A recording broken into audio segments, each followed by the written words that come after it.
Good morning friends.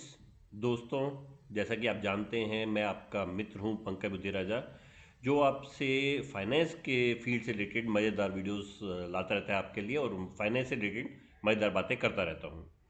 तो मुझे 30 साल से ज़्यादा हो गए इस फील्ड में। मैं एक टीचर हूं, ट्रेनर हूं, पढ़ाता हूं और फाइनेंस की जो है फील्ड्स की जो बारीकियां हैं उनको लोगों को समझाता हूं।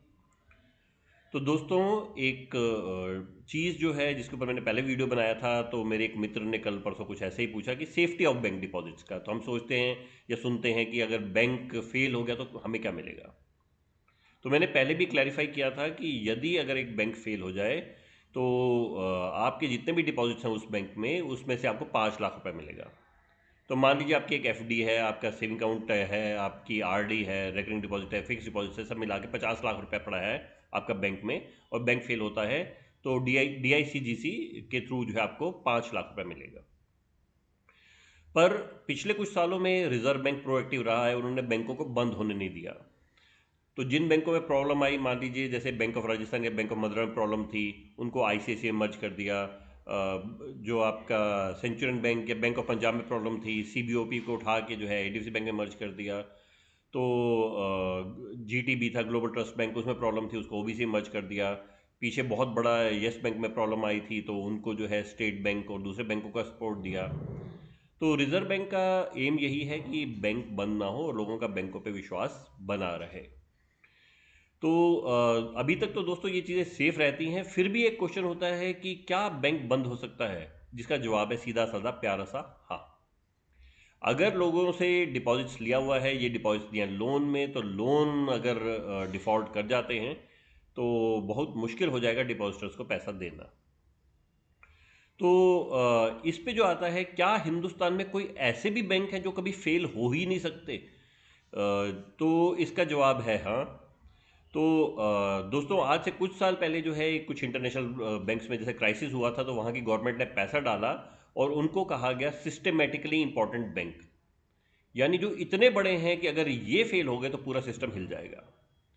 हिंदुस्तान में, इंडिया में 3 ऐसे बैंक हैं जिनको हम too big to fail bank बोलते हैं।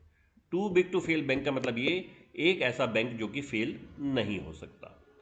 फेल नहीं हो सकता का मतलब कि रिजर्व बैंक की इनके ऊपर जो है एक्स्ट्रा स्क्रूटनी रहती है। Right, time to time reserve bank इनको एक्स्ट्रा चेक करता रहता है, इनकी एक्स्ट्रा जो है कैपिटल की रिक्वायरमेंट्स होती हैं। इसके ऊपर जो है जो इनकी इक्विटी कैपिटल है एक्स्ट्रा रखनी पड़ती है, कुछ सरचार्जेस रहते हैं, जिससे ये होता है कि इनको ये बंद नहीं हो सकते। इनको डीसिप या डोमेस्टिक सिस्टमेटिकली इंपॉर्टेंट बैंक बोला जाता है। वो बैंक जो कि इंडिया के सिस्टम के लिए इंपॉर्टेंट है, अगर ये फेल हुए तो इंडिया का सिस्टम फेल हो जाएगा, फाइनेंशियल सिस्टम में बहुत बड़ी प्रॉब्लम आएगी।